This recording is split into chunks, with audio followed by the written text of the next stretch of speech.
За өнөөдөр бид Монголоос гараад Монголынхаа ард түмэнд Бурхан Буддагийн хүн төрлөختөнд ямар шашинтай хүн байсан ялгаагүй бүх хүн төрлөختөнд зориулсан гайхамшигт сургаал номоо олсон Бурхан Багшийн төгсгөл гэрэлт хүрсэн Бодгаяад шинийн 15-нд бас тохиолдлоор таарч ирсэн.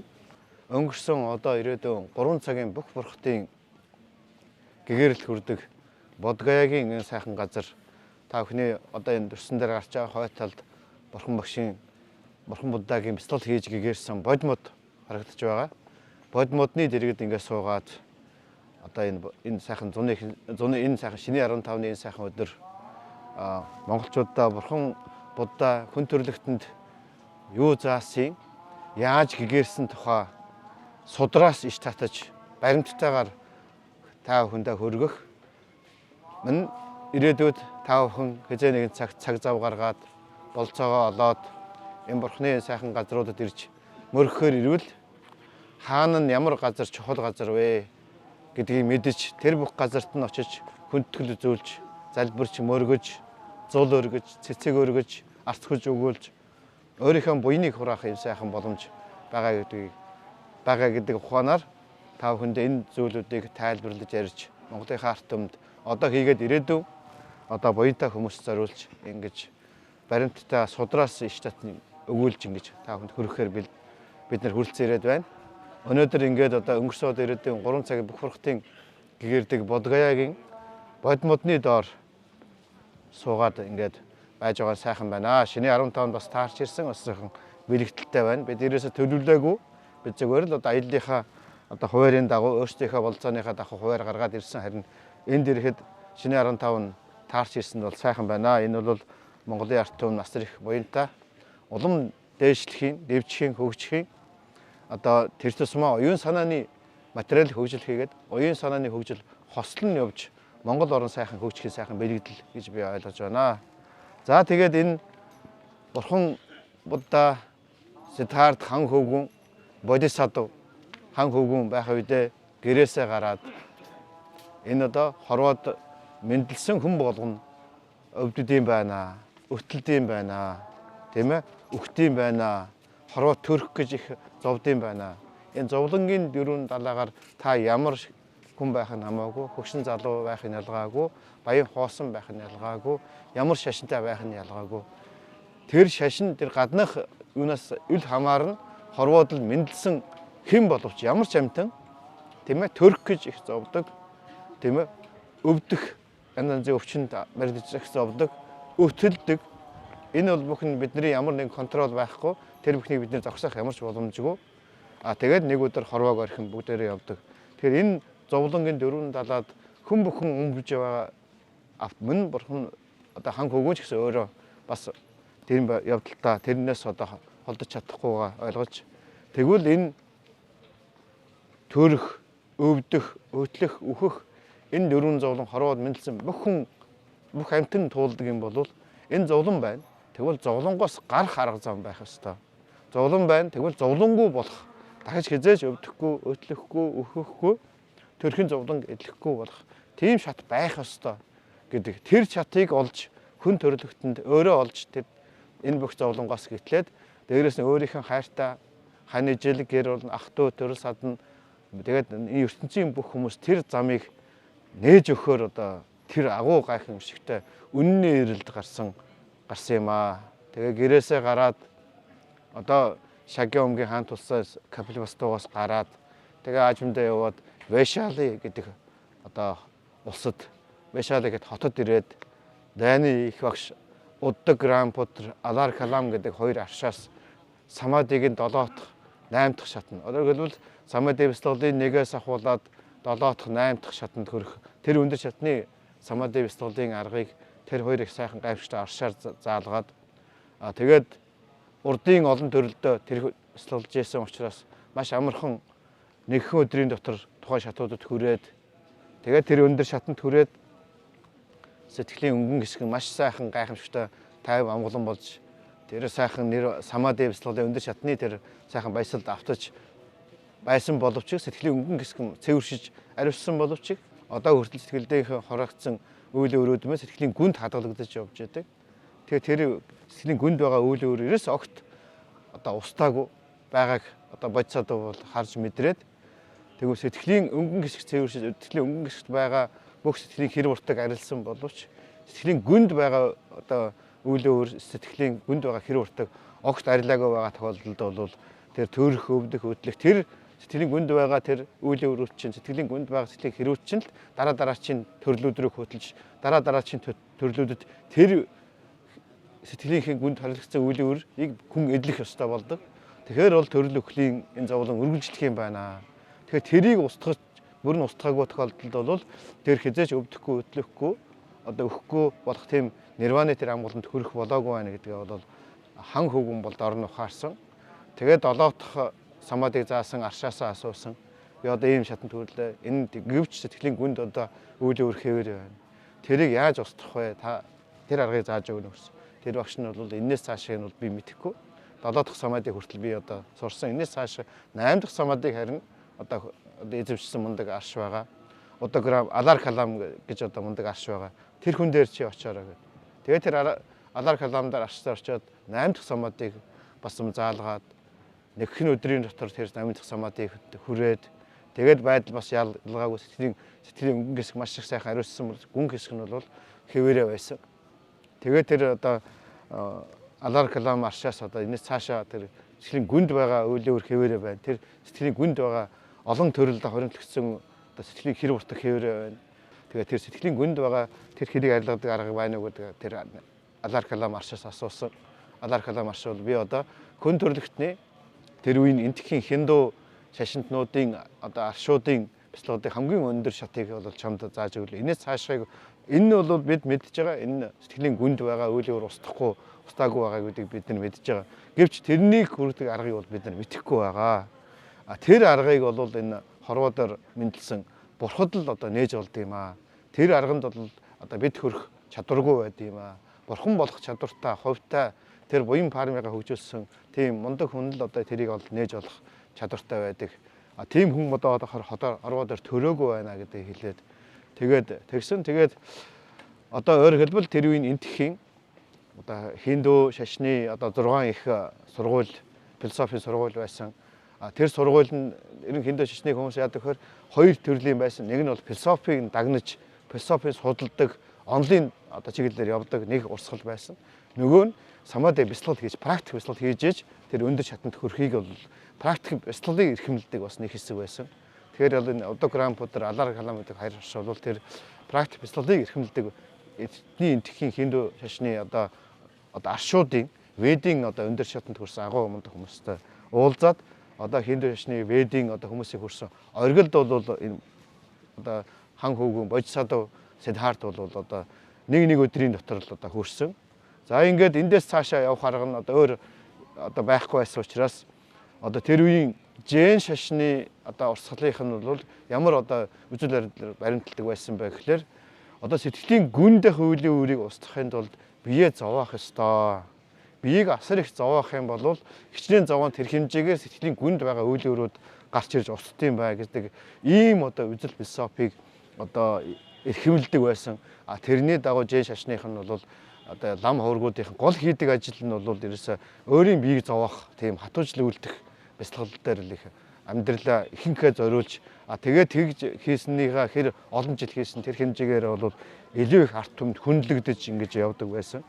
Тэгээд энэ Жэн шашныхын энэ үзэл бол энтэг даяар бол гэгэрэл хөрийг үйл одоо өөрийгөө биеэ зовоож хатуужлыг одоо хүний хөрч хийж болох хамаг хатуужлыг хийж гэгэрдэг гэдэг энэ их үзэл байсан учраас бурхан одоо хан хөвгүн бодисадов бол тэр аргыг бас хийж үзэхээр шийдээд одоо 6 жил одоо хатуужлыг одоо үйлдсэн одоо бурханы одоо гэгэрэл хөрсөн бодгаяагаас одоо холгүй ойрхон байгаа дөнгөш шуурэ гэж одоо орчны хүмүүс нэрлэдэг тэр агуу байгаа. Тэр агуу бол одоо хан хөвгүн 6 жил хатуужил үйлдэж бие зовоож одоо өөрийгөө бие зовоох одоо бүх одоо аргуудыг хэрэглэж сүүлдээ бүр хоолч идэхэ болж одоо гэх мэтэр бол өөрийгөө зовоож 6 жил үтсэн.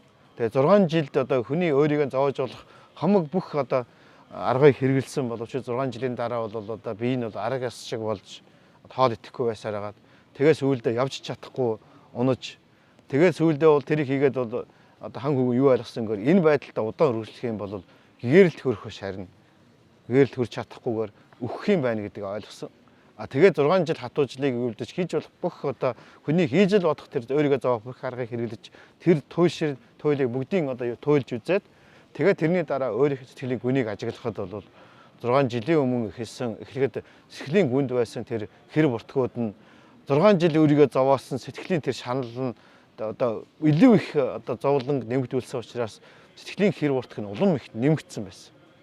Тэгээд тэр бол бодис одоо юу ойлгосон бэ гэхээр энэ бол гэгэрэлт хөрөх арга биш юм байна гэдгийг ойлгож ухаарсан. Тэгээд тэр үед бодол хийлээд суусан. Одоо өөрөөр хэлбэл энэ хорвоо ертөнцид тэр үе энтгэх бол агуу оюун санааны хөгжлийн оргил хүрсэн. Зүгээр нэг одоо орчин үеийн шиг бясалгал гэж ярих биш. Бясалгалыг бодитоор хийдэг, тийм ээ. Бодитоор хийгээд тэр өндөр шатнуудад хүн төрөлхтний гайхамшигтай тэр одоо самад бясалгалын өндөр шатанд хүрдэг. Тэгээд тэр одоо хатуужлыг ч гэсэн хийсэн шиг хийдэг, хэлбэрдэх биш хийдэг. Ийм бүх юмыг туршиж үзээд одоо энэ дэлхий дээр бол өөрөөр хэлбэл энэ дэлхий дээр оюун санааны өндөр одоо хөгжилд хүрсэн бүх багш нар одоо бурхан багшид одоо хан хөвгөд заах зүйлээ заагаад одоо энэ ертөнцийн бол бурханд тэрнээс илүү зүйлийг заах өөр багш байхгүй болсон, олдохгүй байлсан.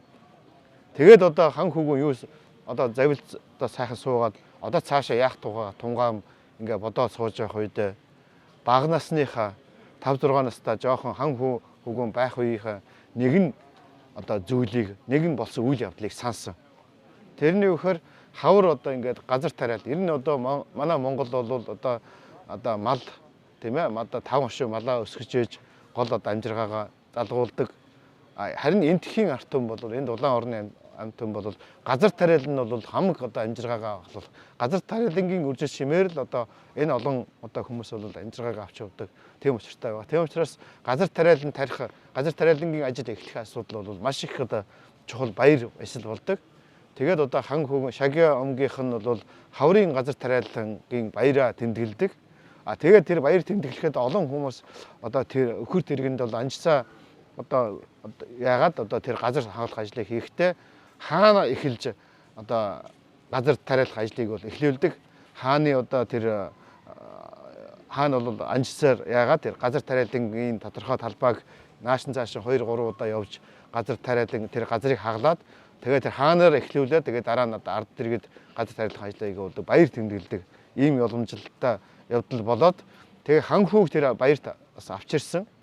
Тэгээд хан хөвгүүнийг сайхан одоо сүүдэр модны одоо сүүдэр сайхантай модны доор одоо тусгай хамгаалттай одоо юу татаад майхан татаад яг хан хөвгүүнийг ингээ тэнд аваачсан асарагч нар нь аваачаад хэвтүүлээд яхад бол хан хөвгүүн 5 6 настай хүүхэд бол утахгүй унтаад өгсөн. Тэгээ модны сүүдэрт тэгэнгუთ тэр одоо баяр тэмдэглэж байгаа үйл явдал асар их болонгууд одоо хан хөвгүүнийг одоо ингээд нэг унтахаараа сайхан бат бөх сайхан унтдаг учраас тэр хооронд бол үйлчлэгч нар нь бол орхиод тэр баяр үсгээр бүгдээр яваад өгсөн. Тэгээд удалгүй хан хөвгүүн ингээс ирэхэд бол хажууд нэг ч хүн байгаагүй. Тэр хажууд нь ямар ч хүн байхгүй байгааг харангуйтаа 5 6 настай жоохон хүмүүс бол маш их баярлсан. Ер нь одоо олон төрөлдөө бясалгалт хийсэн, олон төрөлдөө буян номын замаар явсан хүмүүс ер ганцаараа байхдаа их баярлдаг. Ганцаараа байхдаа баярлан баясаж, ганцаараа байхдаа бясалгал хийх одоо нам гүм сайхан бясалгал хийх боломж боллоо гэж одоо олон төрөлдөө бясалгал хийсэн хүмүүс ганцаараа бясалгал хийхдээ их баясдаг тийм тал байдаг. Тэгээд тэр додол зурчлаараа хан хөвгөн бос суунгууд хажууд нь ямар ч хүн байхгүйгээр баясангуудаа бас нэг жоохон хөөгч ч гэсэн урд төрлүүдтэй хийжсэн бясалгалаа бол автоматар бол тэр ер нь бага насны хүүхдүүдийг бол хэлдэг шүү дээ их цэвэрхэн байдаг. Урд төрлийнхээ хийжсэн зүйлийг автоматар санаж тэрийг үйлдэл хийдэг үйлдэлүүд байдаг.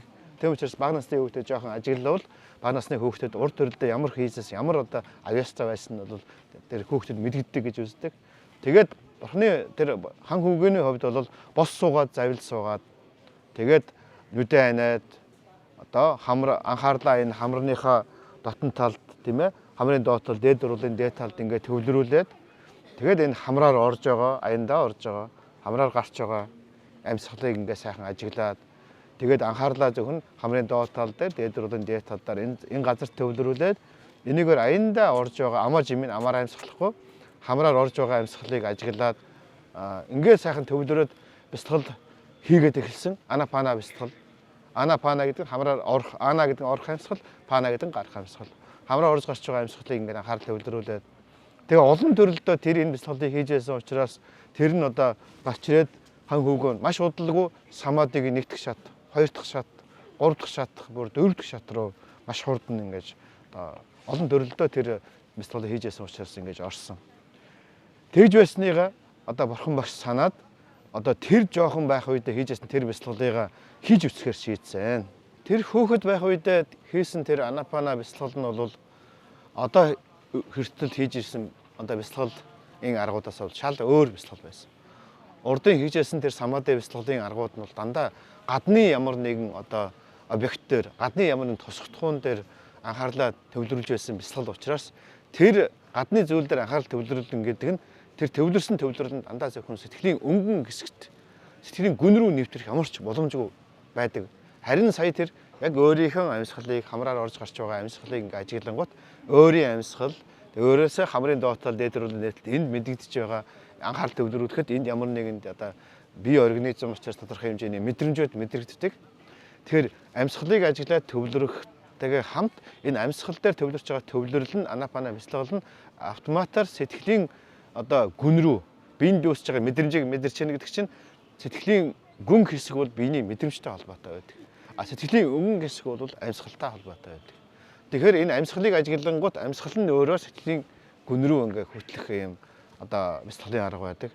Тэгээд тэр жоохон байх үедээ хийжсэн тэр бясалгал нь одоо хүртэл хийсэн тэр одоо аллар калам удаграм путер хэрэгтэй аршуудын заасан тэр бясалгал нь гаднах зүйл дээр анхаарлаа хандуулж байсан учраас сэтгэлийн гүн рүү нэвтэрч чадахгүй сэтгэлийн гүнд нэвтэрч сэтгэлийн гүнд байгаа үеийн өрөөдөө сэтгэлийн гүнд байгаа хэрэгүүдийг арилгах ажил руу нэвтэрч чадахгүй байсан. Харин саяын одоо хийсэн тэр одоо хөөх тахта хийсэн тэр анапана бол сэтгэлийн гүн рүү орд нэвтрэх юм байна гэдгийг мэдрээд одоо бурхан бол за энэ аргыг л одоо хэрэгжилж үзье гэж шийдсэн.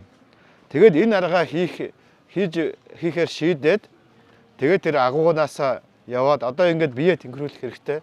Одоо энэ сайхан арга шинэ бясалгалын аргыг бол өөрөө нээж боллоо шүү. Тийм учраас бурхан багш гэгэрэхтэй би одоо энэ гэгэрл ариуслын энэ өндөр шатанд бол одоо надад энийг заасан бол багш байхгүй. Би өөрөө энэ аргыг олсон юм. Надад багш байхгүй гэж одоо бурхан өөрөө айлцсан байдаг. Ийм учиртай энэ аргыг гэгэрл төрөх энэ аргыг бол бурхан өөрөө олсон юм аа. Тэгээд тэр арга хэрэгжилж үсгээр шийдээд одоо хийхин тулд одоо энэ ядарсан одоо бид ороо байгаа ийм байдалтай бол тэр энэ бясалгалыг хийж болохгүй учраас энэ тэр оюуны гэгэрлийн өндөр шатанд хүрэх ажлыг хийхэд бол маш амаргүй ажил байдаг. Тэр ажлыг хийхэд бие лагшин одоо эрдэнэт бие гэж ярьдаг. Энэ бие лагшин эрдэнэт хүний энэ бие лагшин маань эрүүл чирэг, эрч хүчтэй байх ёстой учраас хоол идэж энэ биеэ тэтгэх хэрэгтэй болсон.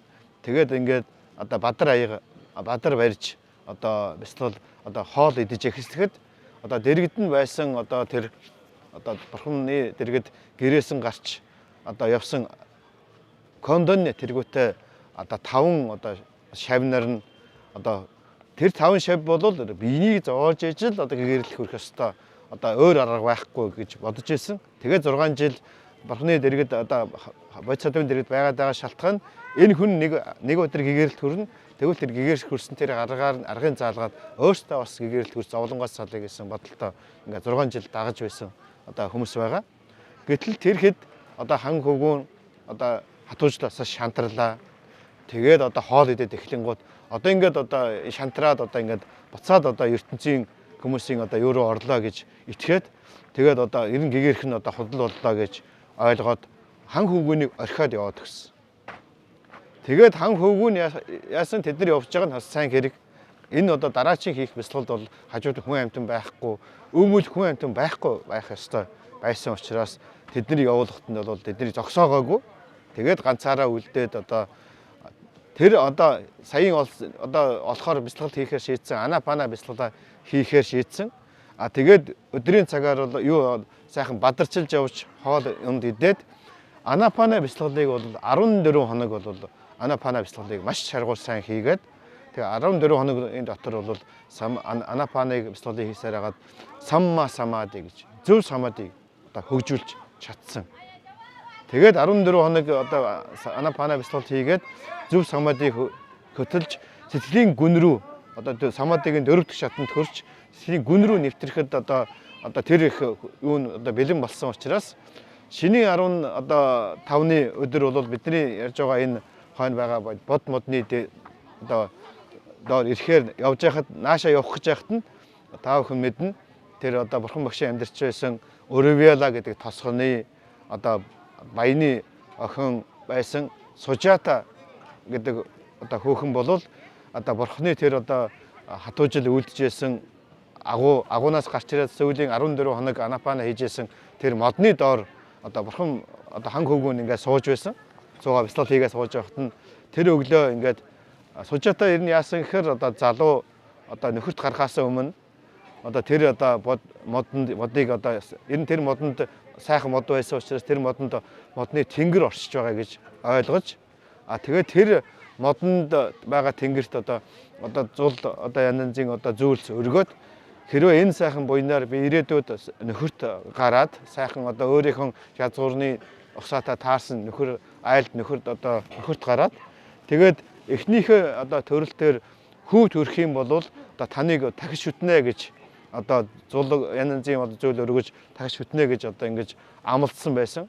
Тэгээд удалгүй нөхөрт гараад Варанаси хотод ийм баяны одоо хүүтэй суугаад тэгээд тэр баяны хүүтэй суугаад эхнийхэн хүүхэд нь одоо бурхны анхны 5 шавийн нэрийн дараа ирсэн Яш гэдэг хүү бол бурхан багшаас ном сонсохоор ирсэн Варанаси хотын баяны хүү бол Яш бол Сужатагийн хүү юм байна. Тэгээд тэр хүү төрсөн төрөө хүүн том болоод ингээд болсон учраас Сужата тэр үеэр таарад өөрийнхөө одоо гэрт ирж байж тараа. Тэгээд тэр модныхоо тэнгэрд бол одоо кир гэдэг сайхан хоолыг хийж өргөхөөр шийдээд одоо болоод өглөө боссон байсан. Өглөө босоод тэгээд зарцаа явуулаад тэр модны иргэн тойрны сайхан цэвэрлээд байжээ гэдэг ингээд явуулсан. Тэгээд тэр зарц нь ингээд цэвэрлэх гээд хөрөөд ирэхэд яасан гэхлээр одоо бурхан одоо хан хөвгүүн одоо 14 хоног самаадын бяцлалаа хийгээд самаадыг өндөр шатанд хөрчихсөн одоо биелагшин одоо сайхан юм болцсон байсан. Ирээд хараад модны тэнгэр одоо биеэрээ ингээд гарч ирээ суусан байна гэж бодоод одоо Сужатад очиж хэлсэн. Тэгтэн Сужата маш их баясаад тэр зарцсан охиныгоо тэр одоо энэ мөчөөс эхлээд чи бол одоо миний зарц биш миний охин бол гээд одоо тэр охиндоо одоо маш их бэлэг өгөөд тэгээд Сужата яасан гэхээр одоо 100-аар одоо сударт бол гардаг 100-аар одоо хөрийг өнөөх саагаад тэрнийхээ сүүгийн 50 үнэ дуулгаад 50 үнэнийхээ саагаад 25 үнэ дуулгаад гэх мэтээр ингээ яваад хамгийн сүүлийн одоо хүрээс гарсан сүүгээр нь бол кир гэдэг сайхан хоолыг хийсэн гэдгээ. Кир гэдэг бол сүйтэй цагаан будаатай янз янзын одоо жимс энэ тэргүүтнэр холсон маш сайхан тийм хоолоод. Дээрээс нь тэр олон одоо үнэний сүүгээр хийсэн одоо дамжсан асар их ирчвчтэй хоол байсан учраас тэр хоол нь бол үнэхээр одоо бурхан бол гэрхийн өмнөх ялангуяа хамгийн сүүлчийн одоо сэтгэлийн гүн рүү нэвтэрч бүх үйл өөрийг устгах тэр одоо амаргүй ажлыг хийхэд бол бас хэрэгтэй сайхан хоол болсон.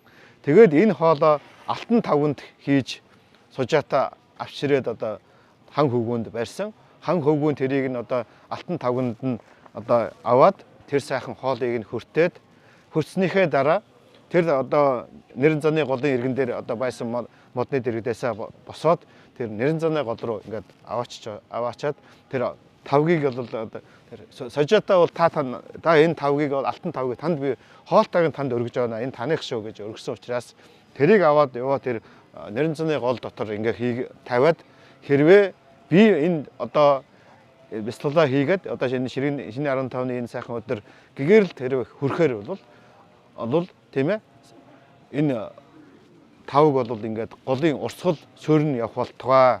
Хэрвээ хөрч чадахгүй бол одоо урсгал дагна урсах болно гэж бодоод ийм сэтгэлийн одоо болдолтойгоор тавгийг хийхэд тавг нь бол ингээд голын урсгал сууржил урсаад ингээд тодорхой хэмжээний газар явж байгаа. Тэгээд доошоогоо одоо голын доошоогоо орсон.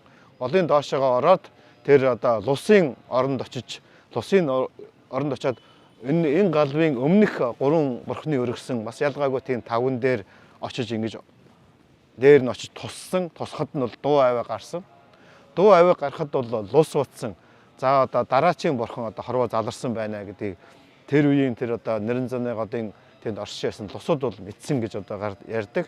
За ингээд энэ Бадар аяг нь одоо ингээд тэр сайхан тавг бол урсгал зорж урсж байсан урсгыг хараад бол хан хөвгөн бол одоо миний одоо гэгэрэл хөрөх цаг одоо болсон юм байна гэдгийг бол ойлгоод тэр газраас одоо залран явж одоо бидний байж байгаа энэ бүх бурхтын гэгэрэл хүрдэг яг л энэ газар бодмод бодгаяг энэ бодмодны энэ бодмодыг бол хорвоод бурхан мэдлэх үед энэ бодмод бас ургаж эхэлсэн гэж одоо содорт гардаг.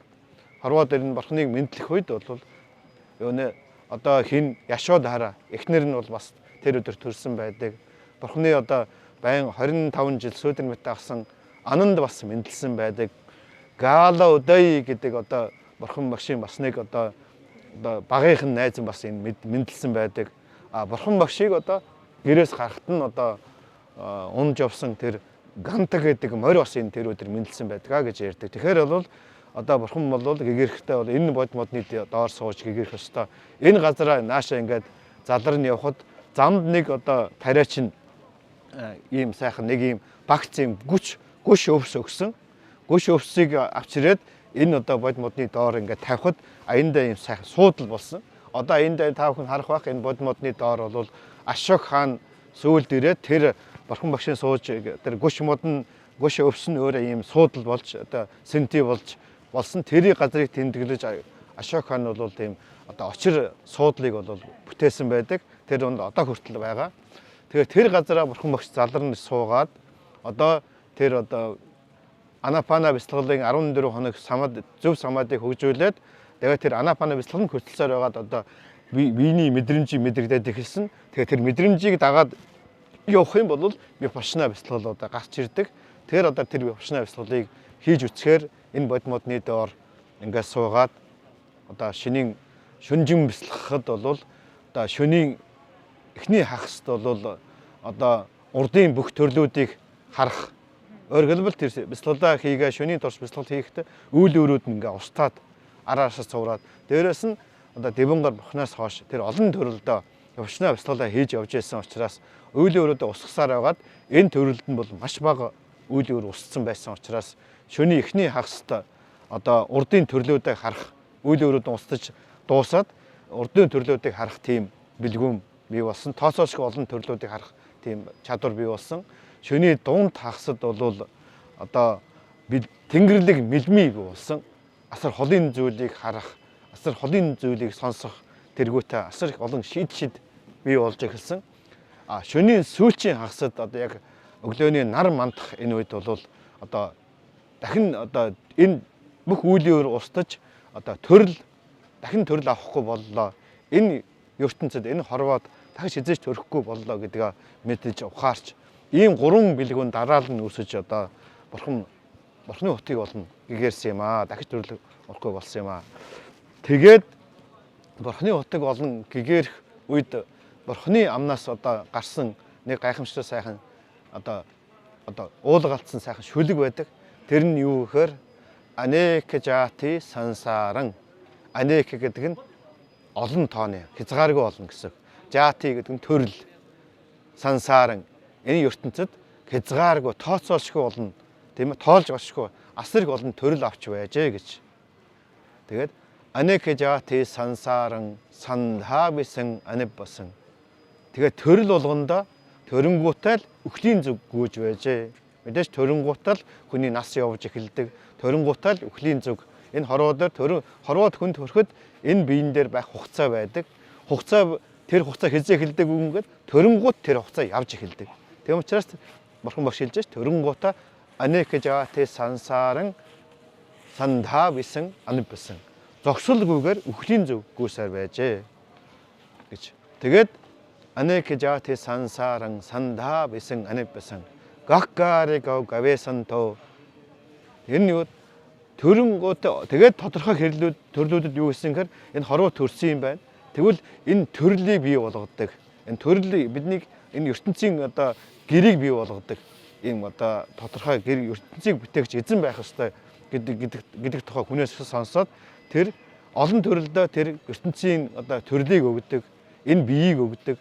одоо ертөнцийг бүтээгчийг хайж олон төрөлдөө явсан боловч гагариго диттоси пунага гаахна гаахаси сабба те пасуга багга висанкаран 같은 життан ингээд одоо тэр олон төрөлдөө ертөнцийг бүтээгчийг хайж явсан боловч зовлон төрлийг авсаар байсан. Юун одоо ертөнцийг бүтээгч, гэрийг бүтээгч энэ биеийг өгөгчийг хайсан боловч зовлон төрлийг юун зовлон гэтлэх биш. Улам зовлон төрлийг авсаар байсан. Харин одоо ертөнцийг бүтээгч, зовлон бүтээгч чамайг би олж харлаа. Бүх чиний одоо үүлийн үрийг устгалаа. Бүх зовлон одоо шунлыг устгаж үүлийн устгалаа. Гэрийг бүтээдэг, тийм ээ, төрлийг өгдөг ертөнцийг бүтээгч байхгүй байсан юм байна. ертөнцийг бүтээгч би өөрөө байсан юм байна. Миний хийсэн үүлийн үр, миний сэтгэлд үүсгэсэн санкаарал надад дахин төрөл өгөөд байсан болохоос биш, гадны хэн нэгэн биш байсан юм байна. Одоо харин би сэтгэлийнхээ гүнд байсан бүх үүлийн үрийг устгаж дууссан учраас энэ ертөнд төрөл өгөгч, гэрийг бүтээгч чиний одоо бүх юулыг устгаж дууслаа гэж ингэж уулга айлдна. Бурхан багш айлдсан байдаг. Тэгэхээр энэ бодон модны доор бурхан багш одоо суугаад тэр одоо гэгэрэл хөрөхтэй ингээд уулга алдсан энэ гайхамшигтай одоо сургаал үг бол бурхан багшийн одоо гэгэрэл хөрч випашна анапана бяцлалыг 14 хоног хийгээд сэтгэлийнхээ өнгөн гисгийг цэвэрлж зэн бүрэн дуусаад випашна бяцлалаар сэтгэлийн гүнд байгаа үйл өөрийгөө устгаж дуусаад ийхүү бурханы хотгийг олон гэгэрсэн нь хүн төрлөختний төөхөнд ялангуяа энтхийн одоо оюун санааны хөгжлийн төөхөнд одоо самад одоо бяцлаглалын бас нэгэн одоо өндөр шатыг хамгийн одоо төгс шатыг одоо нээж болсон гайхамшигтай хэрэг болсон. Одоо энтхийн одоо оюун санааны хөгжлийн оргилд хүрсэн энэ гайхамшигтай хүн төрлөختийн төөхөнд бол гайхамшигтай сайхан зүйлийг одоо бурхан багш нээж болсон юм аа. Өөрөөр хэлбэл хүмүүс бид биенийхээ хэрийг бол угааж мэдж байгаа. Харин сэтгэлийнхээ хэрийг бол угааж мэддэггүй. Орчны шинжлэх ухааны одоо мундаг хөгжсөн ч гэсэн шинжлэх ухаан мундаг хөгжөөд бидэнд биений хэрэг угаах одоо савн шампунь тэргүүттэй зүйлийг олж бол биений хэрэг төгс угаах бол аргыг бол хүн төрлөختөнд зааж бол өгсөн. Харин сэтгэлийн хэрэг угаах аргыг бол шинжлэх ухаан мундаг хөгжсөн ч гэсэн сэтгэл гэж зүйлийг яаж олж мэдэх вэ? Сэтгэлийн тэр одоо оюун матери байна. Материйг судалсан боловч сэтгэлийг судлах бол одоо хүрээгүй байгаа. Тэгэхэд энэ одоо бурхан одоо Сиддхарта Гаутам маань 2600 жилийн өмнө хүн төрлөختөнд сэтгэлийн хэрийг угаадаг аргыг одоо нээн болоод сэтгэлийн хэрийг төгс угаадаг тэр аргыг одоо хүн төрлөختөнд нээж өгсөн юм аа. Түүнээс биш ямар нэгэн шашин бий болгаагүй оюун санааны хөгжлийн оргил хөргсөн юм гайхамшигтай зүйлийг нээсэн юм аа гэдгийг та бүхэндээ хэлье. Өөрөөр хэлбэл одоо бид нар хүмүүс ярьдаг хүн бол оюун ухааныхаа одоо маш бага одоо хувийг одоо хэрэгэлдэг, ашигладаг гэж 5%-ийг агуу суутах хүмүүс бол 10%-ийг ашигладаг гэдэг. Харин бурханы одоо заасан энэ бяцлаглалын арга, энэ арга бол юу гэхээр анапана хийгээд випашна бяцлаглалыг хийснээр сэтгэлийнхээ өнгөн хэсгийг 100% цэвэрлээд дараа нь випашна бяцлаглал сэтгэлийн гүн хэсгийг 100% цэвэрлээд ингэснээрээ сэтгэл оюунаа 100% ашиглаж болох нэ. Сэтгэлийнхээ 100% одоо хэрэглэж сэтгэлийнхээ одоо бүрэн эзэн болж сэтгэлээ 100% цэвэрлж болдог ийм аргыг заасан юм шүү. Тэгэхээр энэ одоо ч гэсэн одоо ер нь дэлхийд даяар одоо хүн төрлөختний төөхөнд одоо сүүлийн одоо энэ Америк, Европ тэргүүтээ одоо энэ хөгжингөө орнуудад бол материалын хөгжил бол маш өндөр шатанд хүрсэн. Материалын хөгжил өндөр шатанд хүрсэн гэдэг нь хүнийг өөрийг тухтай байлгах, аз жаргалтай тайван байлгах хэрэгцээтэй бүх юмыг бол маш сайхнаар хангаж өгсөн боловч оюуны хөгжил хамт яваагүй. Оюуныг амар амгалан байлгах аргыг төгс зааж чадаагүй. Өөрөөр сэтгэлийн хэрэг арилгадаг одоо аргыг зааж өгөөгүй учраас одоо орчин үед дэлхийд Америк, Европод бүх юм сайхан гэлцаал бүх юм сайхан байгаа боловч хүн ард нь тайван бус байдаг. Одоо Америк, Европод хамгийн их одоо зарагдаж байгаа юм бол нойрны юм байгаа. Бүх юм сайхан байгуулж сэтгэл нь тайван бус. Сэтгэл нь тайван бус байгаа учраас унтж чадахгүй учраас одоо ямар нэг хүчтэй эм хэрглэж, нойрны эм хэрглэж сонь унтж амарч байгаа. Энэ юу гэхээр оюуны одоо юуны одоо материал хөгжлийг дагнаж явсан боловч оюуны хөгжил хамт яваагүйтэй холбоотой. Сэтгэлийн арилгадаг, сэтгэлийн тайван амгалан болгодог тэр аргыг зааж өгөөтэй холбоотой. Тэгэхээр би Монголын ард түмэндээ Монголын төр засгийн хүмүүстэй одоо энэ манай Монгол одоо ардчиллийн юунаа дагаад одоо сайхан зах зээлийн одоо хөгжлөөр ингээд явж байгаа. Материалын хөгжил ингээд зэрэгцээд явж байхдаа хамт оюуны хөгжил энэ бурхны заасан энэ випашна бяцлал анаапана бяцлалыг арт түмэндээ хөргөж энэ оюун материалын хөгжил зэрэгцээд явж байгаа хамт оюуныг сэтгэлийн сайхан тайван оромлон болгодог энэ сайхан бяцлалын аргыг арт түмэндээ хөргөх Монголын арт түмч гэсэн энэ сайхан зүйлд шамдвал тавд бүгдээрээ материалын зүйлээрээ бүх юм сайхан болгохтойгоо хамт випашна бяцлал анаапана бяцлалыг сэтгэлийнхээ гүнээсээ сайхан амар амгалан болгох энэ аргыг сурвал гаднаа аз жаргалтай амар амгалан тийм ээ гаднаа диважин болохтой хамт дотор сэтгэл бас диважин бий болвол энэ бусад одоо Америк, Европ тэргүүтээ дэлхийн одоо материалын хөгжлөө явуулаад оюуны хөгжлийг дагаагүй алдаа гаргасанс болж үүсэж байгаа энэ хоёр хөгжлийг манай Монгол эхнээсээ ингээд сайхан хослуулад явуучвал энэ одоо дэлхийн хөгжлийн тэртээ дэргүй Монгол материал хөгжил бол бас Америк, Европтой адилхан тэрнээс ч илүү сайхан хөгжиж ирнэ.